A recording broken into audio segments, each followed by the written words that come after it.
নমস্কার, কেমন আছো সবাই? আবারও আজকে একটা ব্লগ ভিডিও নিয়ে চলে এসেছি তোমাদের কাছে। এখন সকাল 8টা মতো বাজে, বাসি কাজ হয়ে গেছে, চাটাও খাওয়া হয়ে গেছে। ঝিরঝির করে বৃষ্টি হচ্ছে, কয়েকদিন ধরেই হচ্ছে, তবে এখন বৃষ্টিটা একটুখানি আস্তে হয়েছে। মাঝে মাঝে খুবই জোরে হচ্ছে, মাঝে মাঝে আস্তে হচ্ছে। এই গাছগুলোকে একটুখানি ভাবছি ছাদে বসিয়ে দিয়ে আসবো। ছাদে একটু বসিয়ে দিয়ে এলে বৃষ্টির জল পেলে এরা বেশ সুন্দর হয়ে যায়। এখানে মানি প্ল্যান্টের গাছটা খুব সুন্দর হয়ে গেছে, আর এর নিচে একটা বাটিতে যে গাছটা লাগিয়েছিলাম সেই ছোট ছোট গেজিগুলো বের করে আলাদা আলাদা করে জায়গায় বসিয়েছিলাম, সেগুলো একটু সতেজ মতো হয়েছে। খুব একটা বড় হয়নি, বোঝা যাবে না, তবে এরা ঠিকঠাক আছে এখন গাছগুলো। আর অ্যালোভেরাগুলো বৃষ্টির জল পাচ্ছে, তো খুবই সুন্দর হয়েছে। আরও একটা তোমাদেরকে জিনিস দেখাচ্ছি। এখানে উঁচুতে যে অর্কিডের গাছটা আছে দেখতে পাচ্ছ, এর আগে তোমাদেরকে ফুল হয়েছিল দেখিয়েছিলাম, সাদা রঙের ফুল হচ্ছে, তো আবারও ফুল এসেছে জানো তো। দুটো ডালে দুটোতেই ফুল আসছে, একটাতে তো পুরোটাতেই ফুল হয়ে গেছে ভর্তি, আর আরও একটাতে স্টিকে হচ্ছে নিচের থেকে দুটোতে ফুল হয়েছে, বাদবাকি এখনও কুঁড়ি আছে, ওগুলোতেও হবে। তো তোমাদেরকে একটু দেখিয়ে দিচ্ছি, কেমন লাগছে তোমরা কিন্তু বলবে কমেন্ট করে, ঠিক আছে? সাদা রঙের অর্কিড, দারুণ সুন্দর দেখতে লাগছে জানো তো। মনে হচ্ছে একখানা নিয়ে চুলের মধ্যে আটকে দিই কানের পাশে, কিন্তু দিলে হবে না গো, কারণ হচ্ছে ওপর মহলের অর্ডার আছে, ফুলে হাত দেওয়া যাবে না, মানে একটাও ফুল তোলা যাবে না। যাই হোক, চলো, তারপরে তো বাদবাকি কাজটা সেরে রান্না টান্না বসিয়ে দিয়েছি, টিফিনও হয়ে গেছে। তো আজকে না হচ্ছে একদম দেশি ঘরোয়া চালের ভাত বসাচ্ছি, মানে ঘরে যে ধান সিদ্ধ করে শুকনো করা হয়, ধান ভাঙানো হয় কলে, তো সেই চালের আজকে ভাত হচ্ছে। এই চালটা দিদিরা দিয়েছিল, বাবার কাছে ছিল, বাবার বাড়িতে অনেক দিন আগে, প্রায় 1 বছরের বেশি আগে। 1 বছর তো আমার কাছেই ছিল বাবা, তারও আগে বাবার কাছে ছিল চালটা। তো আমি গিয়েছিলাম যখন, চালটা দিদি বলল নিয়ে চলে যা, আর কি হবে, পোকা লেগে যাবে। কিন্তু বিশ্বাস করো, এত দিন ধরে চালটা আছে, প্রায় 1.5 বছর, একটাও পোকাও হয়নি, কিচ্ছু নয়, একদম সুন্দর ফ্রেশ আছে। তো ওই চালেরই আজকে ভাত হচ্ছে। আর এখানে আজকে ইলিশ মাছ হবে।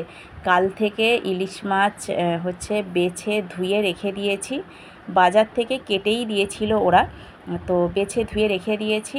আজকে নয়, মাছটা আর ধুইনি, কারণ হচ্ছে ইলিশ মাছ নাকি বেশি ধুতে নেই, আমার শাশুড়ি মা বলেছিলেন। তাই ইলিশ মাছটা ফ্রিজ থেকে বের করে অনেকক্ষণ থেকেই রেখে দিয়েছি, আর জলে ভেজাইনি, ধুইনি, আজকে আর ধোবো না। তো ইলিশ মাছের ভিতরে নয়, পেটের ভিতরে ডিম ছিল, ডিমটা বের করে নিয়েছি।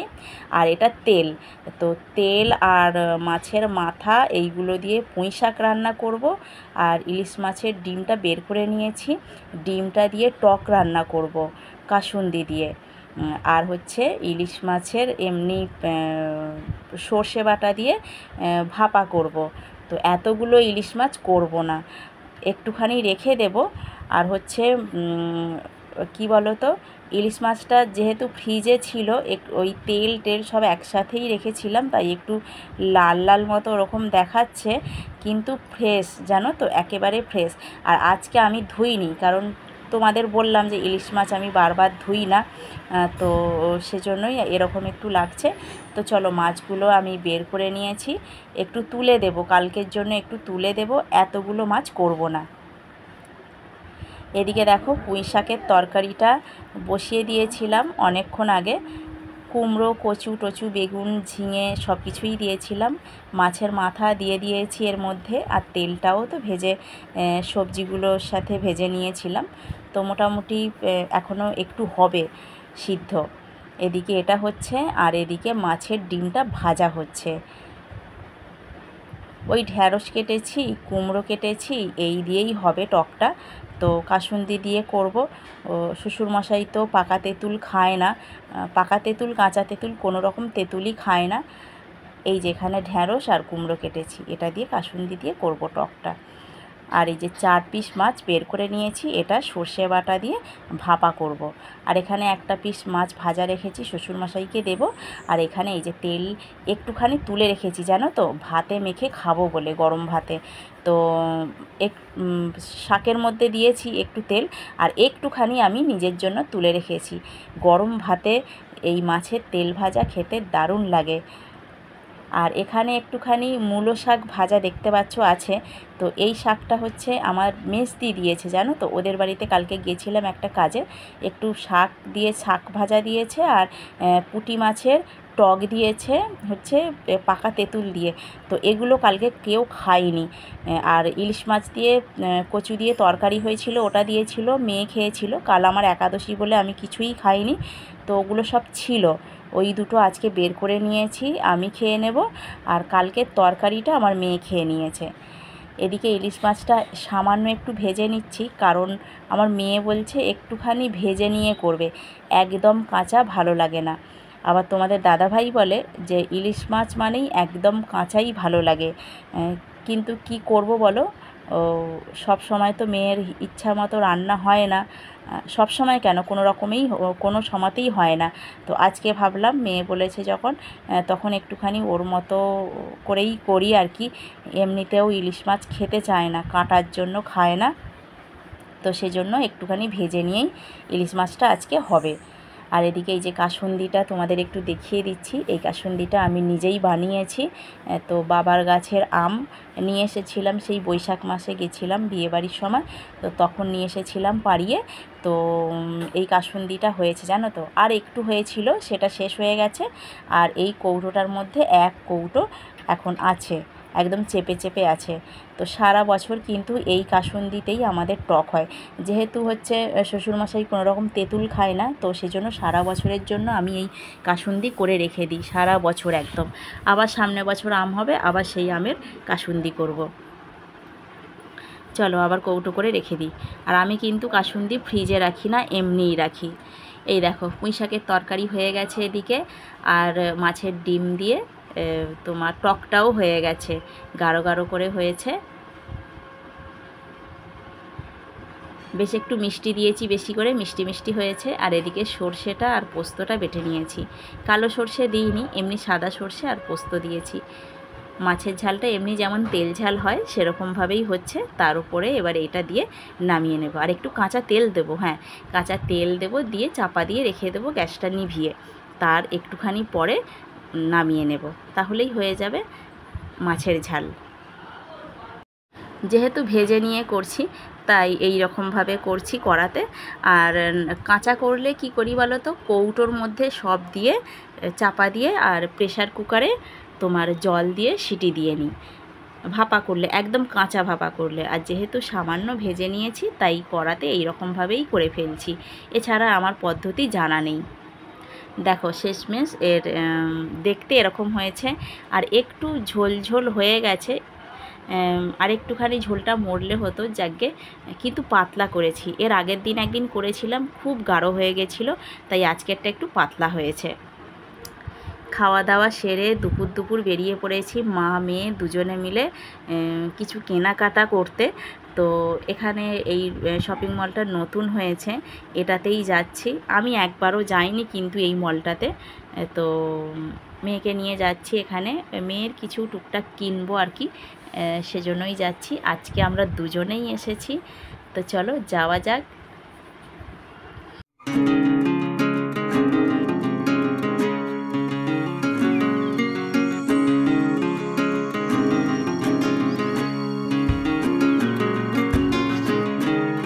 প্রথমে ঢুকেই বাঁদিকে আছে কুর্তি, এটা কিন্তু বড়দের আর কি, লেডিসের বড়দের। ঢুকেই বাঁদিকে 499 টাকায় কুর্তি, কটনের, খুবই সুন্দর সুন্দর দেখতে।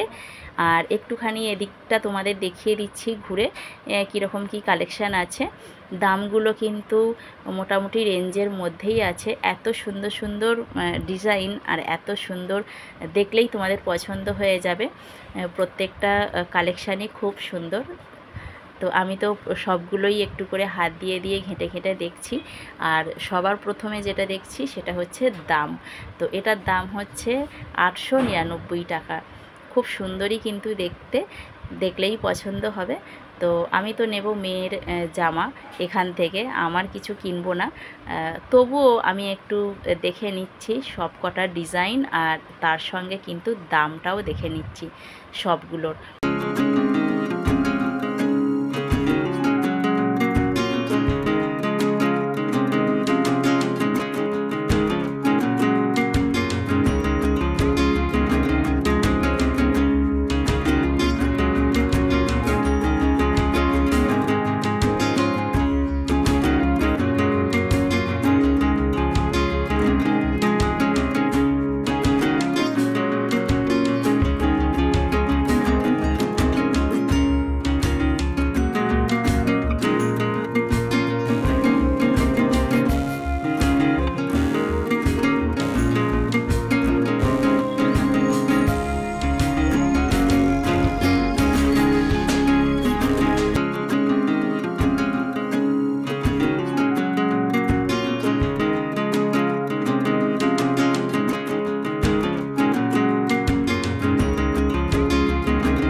699 টাকা দাম এই কুর্তিটা।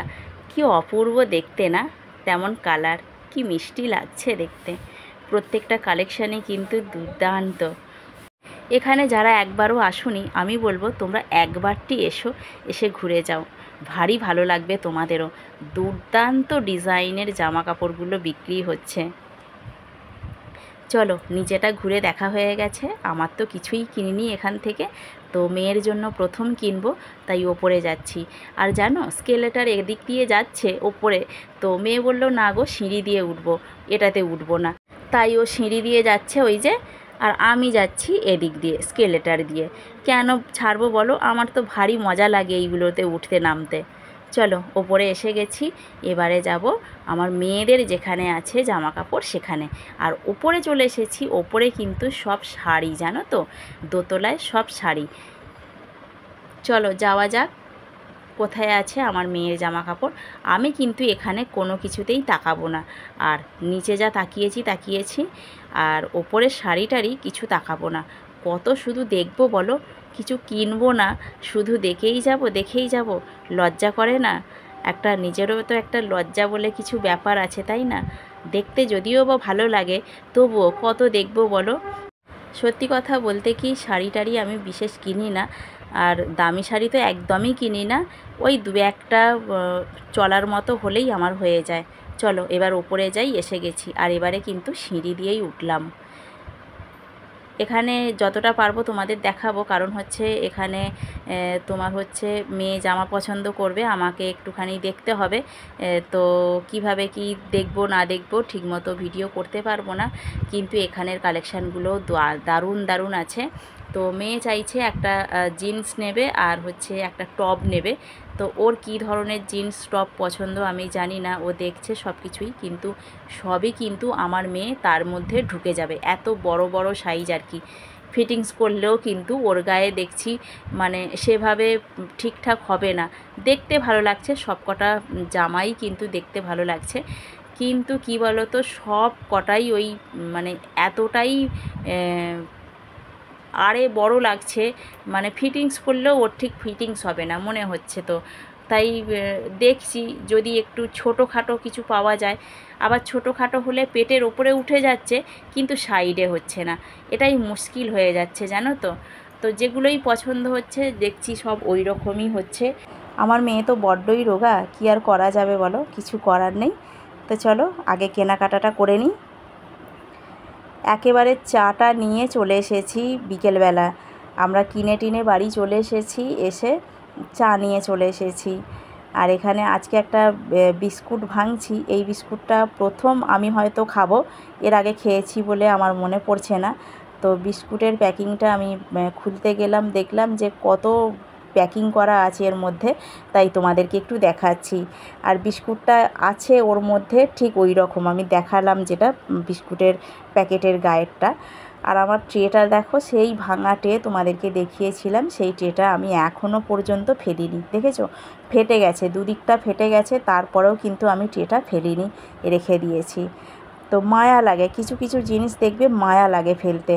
যাই হোক, চলো বিস্কুটটা ভাঙলে তোমাদের দেখাচ্ছি যে কি ধরনের বিস্কুট আছে ভিতরে। তোমাদের দাদাভাইকে বললাম একটু ভেঙে দাও দেখি। তো হচ্ছে একটুখানি মুখের কাছটা কেটে দিয়ে ও একটা বের করে নিয়েছে। তো চলো আমি খুলছি, খুলে তোমাদের দেখাচ্ছি। তো এটা স্ট্রবেরি ফ্লেভার, জানো তো, স্ট্রবেরি ফ্লেভার। আর চিন্তা করো, একটা প্যাকিং ওপরে আছে, তার ভিতরে ওই মোটা কাগজের বাক্স দিয়ে প্যাকিং আছে, তার ভিতরে আবার এটা দিয়ে প্যাকিং ছিল। চিন্তা করো, একটা বিস্কুটের মধ্যে ওই রকমভাবে প্যাকিং, তাও আবার দুটো ওর মধ্যে প্যাকেট আছে, একটা ভাঙা হলো আরও একটা আছে এখন। তো এটা স্ট্রবেরি ফ্লেভার, ভালোই খেতে, খারাপ নয়। তো ওই মাঞ্চ টাইপের আর কি খেতে। মাঞ্চের মধ্যে থাকে ওই চকলেট দেওয়া, আর এটার মধ্যে আছে স্ট্রবেরি ফ্লেভারের ক্রিম। তো ওই একই ধরনের খেতে, যাকে তবুও কিন্তু খেতে ভালোই লাগছে, খারাপ নয়। তো 4টে করে আছে, দেখতেই পাচ্ছ, একটা শেষ হয়ে গেছে আর একটা আবার ভাঙলাম। তো চলো আজকের ভিডিওটা এখানেই শেষ করে দিচ্ছি।